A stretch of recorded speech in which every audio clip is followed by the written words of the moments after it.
Welcome to Israel 365 News. This is Josh Wander speaking from Jerusalem, and I'm here with our very own Rabbi Tuli Weiss, who is here to speak to us about Purim, the upcoming holiday, and Megillat Esther Oregon.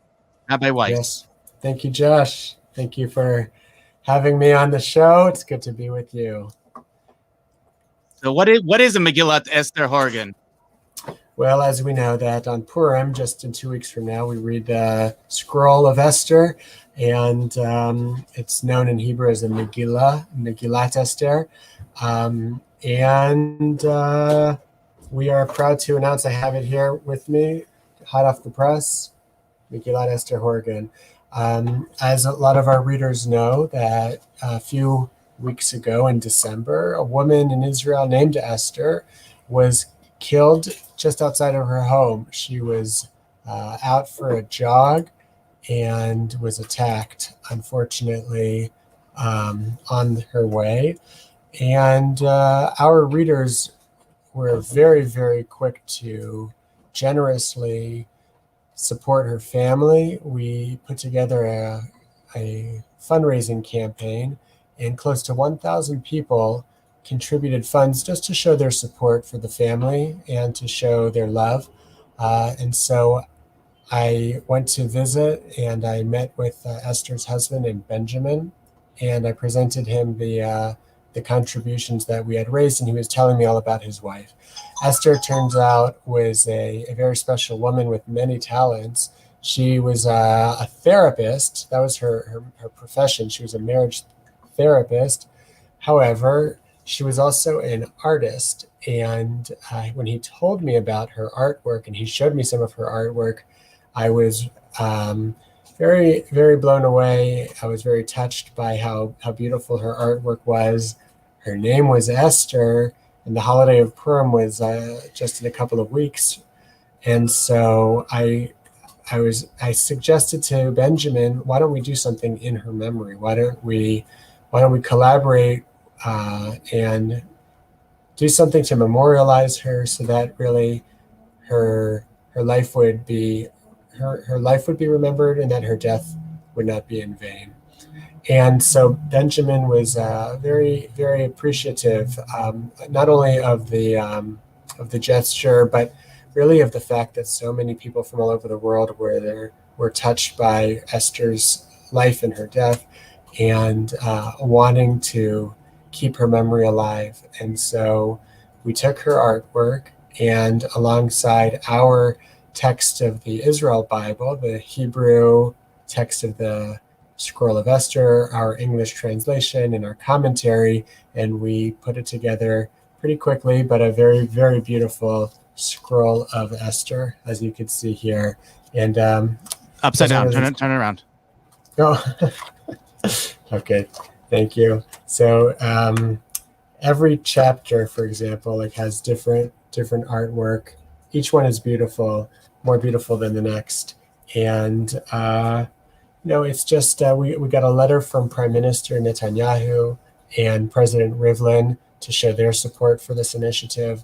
And already we just put it up on our website the other day, and orders are coming in. And maybe, Josh, you could put the URL on the screen. It's www.theisraelbible.com/Esther, where people could get their copy. It will be mailed to you or delivered to your door before Purim, free delivery. We wanted to price it as low as possible, just because we wanted as many people to see and get this beautiful book as possible. And there you go, theisraelbible.com/Esther. Thanks, Josh. So that's incredible. So you're telling me that in 2 weeks you were able to put together this whole project, which is that's an incredible amount that you were able to do all this in 2 weeks. And tell me exactly how people order it online. How do they get it? It's shipped to them? Yeah, it will be shipped to them. In Israel, it's being delivered to people's homes with a delivery service, or shipped in the mail. Would they be able to get it before the Purim holiday?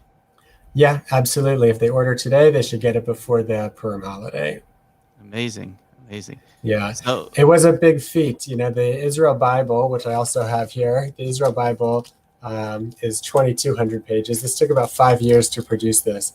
And when I met with uh, our typesetter and our graphic designer, so they said, you know, it sounds like a beautiful project. Why don't we do it for next year? Why don't we do it for next Purim?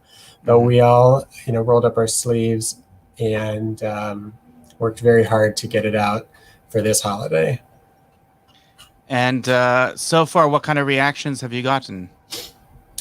Well, like I said, I think the most touching reaction that we got was really the letter from Prime Minister Netanyahu and President Rivlin. These people are very hard to get to, and usually, you know, are unable to meet quick requests like this. And actually, you know, so that they were both, you know, in touch with the Horgan family after Esther's murder, and so the door was open, and when Benjamin requested it, they both responded almost immediately, which was amazing. um, you know, the Horgan family has been very, very busy. Their life has been totally upended, as none of us should ever know from. But there's been so many events, activities, and different things to keep Esther's memory alive by her community, by her friends.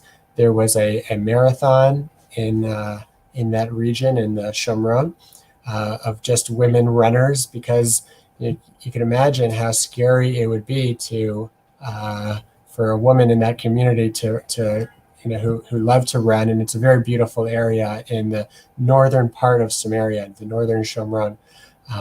And so there's a lot of, you know, people who are exercise out in nature, and you can imagine how scary that would be for another woman to want to go exercising. But you know, they're tough people. The Jews in Israel are a tough breed, and so this group of women came together and said that we are not going to back down. And they organized a quick, like a run or a marathon in Esther's memory. That just happened a few weeks ago, and there's been a lot of Torah classes that have happened, mainly on Zoom, in her memory as well. But they live in a place called Tal Menashe, and it's in the tribal portion of Menashe, right? One of the Menashe, actually, if you remember, I'm sure you remember, but all the people who are listening know that there was 2.5 tribes who were outside of the land of Israel, right? Reuven and Gad, and half of Menashe was on the eastern Other side of side the of the Jordan. Jordan, right? And half of Menashe was on the western side of the Israel proper, so to speak. And so where the Horgans live is a community called Tal Menashe, which means the dew of Menashe. And there was, you know, that biblical significant portion of land. And you're speaking now from Beit Shemesh, which is in the Benjamin region. Is that correct? Um, Actually, it is near the Benjamin region, but it's known as Yehuda, Mata Yehuda. Oh, because I was going to say that, you know, the Mordecai and Esther came from Benjamin, so that would have fit very well. But okay, didn't work. But tell me about her artwork. Her artwork But was something that was available before, or is this exclusive? Is this the first time people have access to her artwork? yeah, it's a good question. I think that she was obviously an exquisite artist, but not a professional artist. I don't know if she had any shows or sold her artwork, but she did a lot of things maybe for her family. There's like a lot of people, you know, design beautiful marriage certificates, like ketubah. So she did some marriage certificates, and uh, I could while we're talking, I could try to pull up some of the artwork to show. But So it's very possible that some of this artwork has never been seen before by the public, and that this is the first time exclusively that they're able to have access to this artwork. absolutely, yeah, absolutely. I don't think any of this has been seen by the public before. Amazing, amazing. And how has the response been in Israel as far as orders? Are they selling like hotcakes? Are you able to keep up with the amount of orders that are coming in? Well, we printed 1,000 copies, so hopefully we'll have enough for the some of the immediate demand. We can print more, of course, as well. I wanted to, but How much are they selling for? they are $25, which includes delivery. The money is actually though a donation. It's a donation to the Esther Horgan Memorial Park and Forest in Tal Menashe. It was very important for the family that this site where she was killed wouldn't become a forest of fear. Again, like that, you can imagine how people would be so traumatized, and they wanted to keep it a place of beauty. And so they finished their week of mourning and they went straight away to the forest to plant a tree in her memory. It's a very important sign of the redemption to plant trees in Israel. And that's exactly what the Horgan did when they got up from their week of mourning. They planted a tree at the site of her murder. And so we're going to be using all of the proceeds from the sale of this volume to beautify the area, to put security cameras in the area to keep it safe, and plant trees. And so we're selling it. You could buy the PDF for $10. You could buy $25. Can I share my screen? Can we try that for a second? That's a good question. Do you have a share on the bottom over there? Sure, I do. Let's see. That should work. All right. Let's see. So this is amazing because one is able. I have it right here. One is able to give charity, help in the rebuilding of Israel, protection of Israel, as well as helping terror victims, and getting a great book with incredible art all at the same time. So this is really an amazing opportunity, all in one. Wow, look at this. Yeah, I could. So that's the. I see that you're going too fast. Okay. I'm so excited. Let me see. There's the blessings here. The blessings we say before we read the Megillah. Let's see. See, each chapter has some artwork like this. Beautiful. Then we have, of course, in the style of the Israel Bible, chapter 2. We have, let me just go to a verse that everybody's familiar with. How pretty that is. Chapter 3.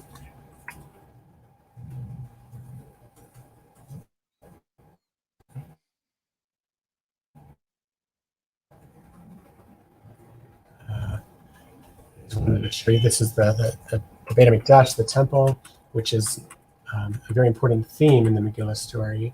And here, of course, is a passage that a lot of our readers are familiar with, where Mordechai says to Esther that if you remain silent at such a time as this, relief and deliverance will come to the Jews from another source, and you and your father's house will perish. And who knows if for such a time as this, you were placed in the palace. And we wrote it here in Hebrew, in English letters, transliterated this verse, Ki im hacharesh tacharishi ba'et hazot, Revach ve'atzala yamod le'Yehudim b'makom acher, ve'at u'beit avich tovedu u'mi yodea im le'et kazot higat le'malchut. We've translated a lot of the important passages here so that anybody can read in the original language of Hebrew, whether or not you read Hebrew or not. That's part of the what the Israel Bible tries to provide, is a way to access the original Hebrew language. And that's the gray box in the middle of the page. And then on the bottom, these green boxes are our commentary. That's really a commentary about Israel. And it's what's interesting about the Scroll of Esther is that the entire book takes place outside of the land of Israel, right? the entire story takes place in Shushan in Persia, and so much of this story really is, you got to read between the lines and behind the simple explanation. And the reality is that it's very much a story that's revolves around the land of Israel and the relationship between the people of Israel and the land of Israel, because it takes place at a time when Ahasuerus was the king of Persia, of 127 provinces. But it was almost exactly 70 years after the destruction of the temple, the first temple. And so really the Jews should not have been living in Persia. The Jews should have been living back in Israel. They had the opportunity to go back to Israel, and they didn't do so. And because of that, the events take place, and Haman arises and threatens the Jewish people. And so there's sort of this struggle between the physical survival of the people in Persia and their, interest or maybe lack of interest in returning to Israel. And so that's a lot of what our commentary focuses on, the connection between the story of Esther and the land of Israel. And of course, the aftermath is that some of the Jews, not in mass, but some of the Jews did return, and they succeeded in building the second temple. I actually, just an interesting trivial note, right behind me, the view that you're seeing, if I can move over and show you the picture, this is actually where I live on the Mount of Olives. And according to Talmudic sources, there was one gate in every side of the Temple Mount that we're seeing behind us, except for in the south, where there were two gates known as the Gates of Huldah, which was one of the seven prophetesses. But the gate here in the east that we're looking at behind me was actually known as Shar HaShushan, was actually known as the Shushan Gate, because in commemoration of the fact that under the Persian rule, we were given permission to return back to the land of Israel and to rebuild the second temple. So that doesn't exist today, that gate, but that was the gate that was right behind me in this picture. I also wanted to mention, it might be strange to some of our listeners to hear that after someone is murdered, that there is a movement to try to go back to that place. A lot of people would think, people are killed. I would never want to go back to that place. I would move my family. I would run away from there. And I can tell you a personal story that happened to me about a quarter of a century ago. I was living in the old city right behind me here, in the old city of Jerusalem, and a friend of mine named Elchanan Atali, Hashem Yikom Damo, was murdered. A young boy was murdered in what they call the Muslim quarter of the old city. His two sisters, by the way, live in my community here on the Mount of Olives. And as a result of his murder, his friends and his family got together to discuss what we're going to do in response to his murder. And we came to the conclusion that the goal of terrorism is in order to scare us away, right? That's what terrorism is about, it's trying to scare us away. And we're not going to allow the terrorists to be victorious. Instead, we're going to be stronger than ever. And as a result of his murder, we began to take back properties that were stolen from the Jewish people in all the quarters of the old city. Today, there are over 1,000 Jews living in the other quarters besides the Jewish quarter as a result of his murder. And this is, I would say, almost typical of a Jewish response to terrorism and to a murder, that we don't just run away or hide. We actually try to continue to rebuild and to continue that person's life with others, with the other people that are alive, and continue to build as a result. And this, I think that this project of the Megillat Esther Horgan is a great example of that, where we're bringing to life someone whose life was taken so early.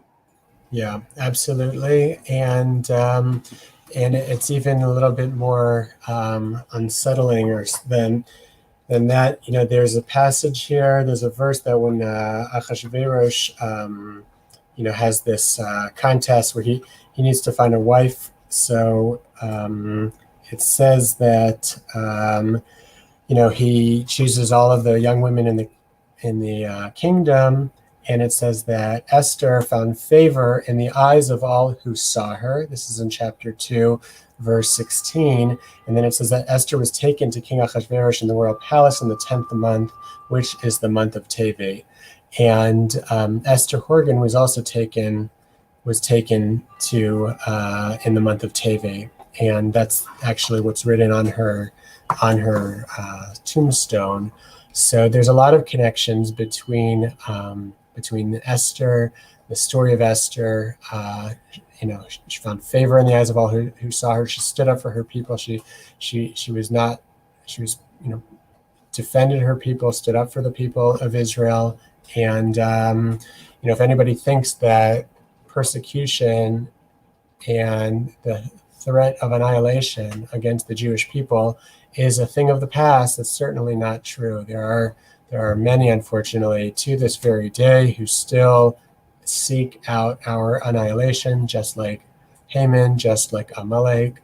And but for the protection of God, and but for the brave men and women, Jewish men and women, who have put it all on the line to defend the Jewish people, we're still here, and our connection to Israel gets stronger every single day, thanks to the sacrifice of people like your friend, or people like Esther and her courageous family, who is not backing down and not shying away from, but using this tragedy as a way to bring more life to Israel and more love to the people of Israel. So again, for those people that are just tuning in, maybe we should show again the picture of the new book that was printed, and go over again how one can order it. It's not available in bookstores, correct? It's only available online? It's available actually at Pomerantz bookstore in Jerusalem. But other than that, it's available just right on our website, theisraelbible.com/Esther. And it's worth mentioning again that the sale of the book, all of the proceeds are going to go to building a forest in her memory, planting trees in her memory, and bringing life to the place where she lost her life. Incredible, absolutely incredible. And I want to encourage everybody now to go to israelbible.com/Esther and order their copy of this incredible book, which was, again, the artwork that Esther Horgan, Hashem Yikam Dama, was herself made. And hopefully, if you order it now, you'll be able to get it before the holiday of Purim, which is coming up in 2 weeks. And we hope that this, as in the story of Purim, that this will turn from a day of sadness to a day of joy, the days of joy, and that this will be a sign for the future redemption, which is going to come soon in our days. So thank you so much, Rabbi Weiss, for joining us and explaining to us about this great project, one of the many great projects that Israel 365 is involved in. And again, the fact that you were able to get this together so quickly, right before the holiday, is just a testament to how incredibly passionate you are about what you do, and we owe you a debt of gratitude for that and everything that you do for the Jewish people. Thanks for having me, Josh. Thank you. Be well, and we'll see you tomorrow. We have an exciting show tomorrow with a very special woman. She calls herself Almost Jewish, and if you want to know what that means, you'll have to tune in tomorrow at 5 o'clock. Take care.